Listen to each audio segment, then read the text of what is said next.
Emulation, for some reason, has been a very touch and go subject I have noticed in the retro sphere recently, with some people on both sides making very valid points, which I agree with both. So I'm going to stay a bystander who enjoys both collecting and emulation. Not the point. Emulation comes in multiple forms that can be used. Uh, but today's video, we're going to focus on two of the many forms. The first one is devices specifically designed for emulation. And the entire purpose of this device's existence is to run older hardware.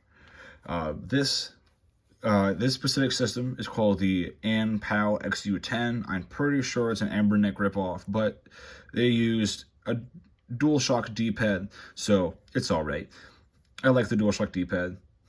Looks so sharp it'll cut my fingers.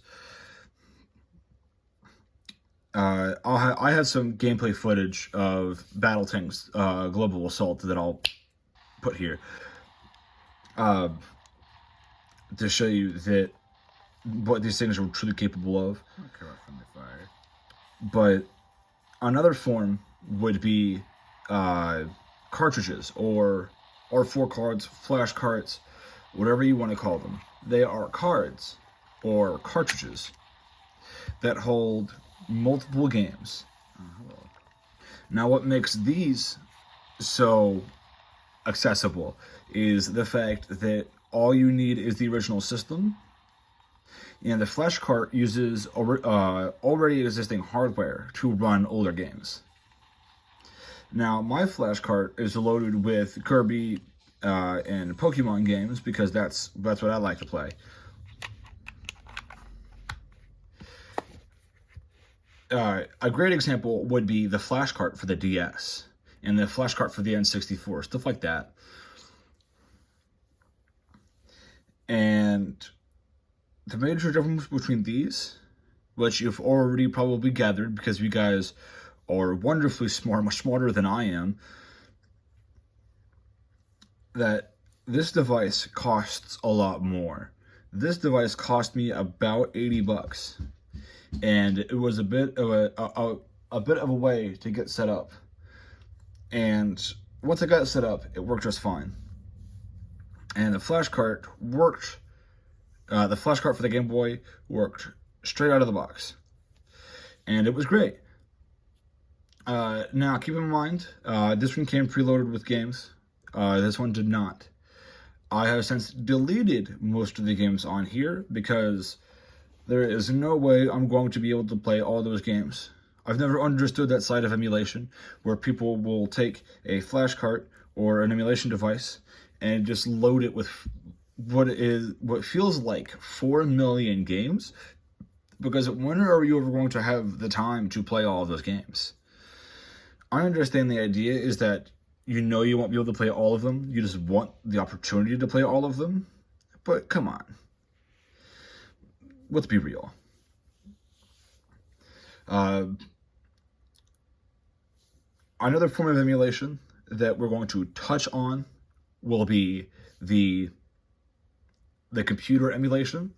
And yes, you still have to buy those to use emulation, but most people have a computer that is capable of running at least a form of emulation.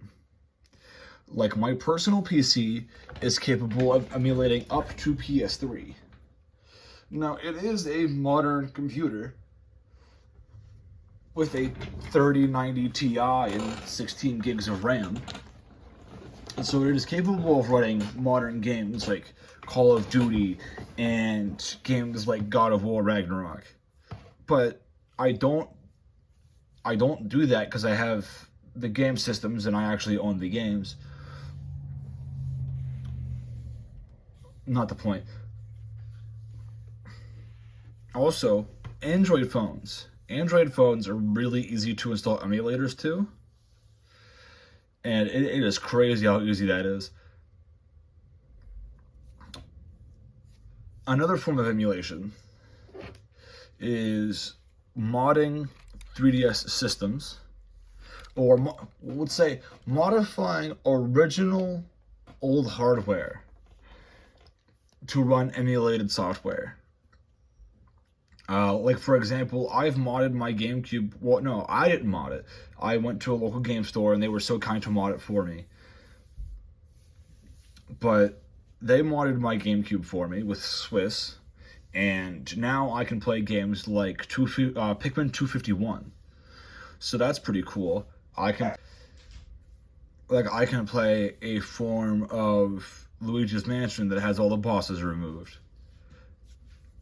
I don't know why you'd want to do that, but you can. The point is, I believe emulation is very important for the preservation of video games, and it's very important for people's wallets. It really is. Without further ado, leave a like, subscribe. Let me know down in the comments how you feel about emulation, on whether or not you agree that it's important for the retrosphere. And without further ado, I'll see you guys next time.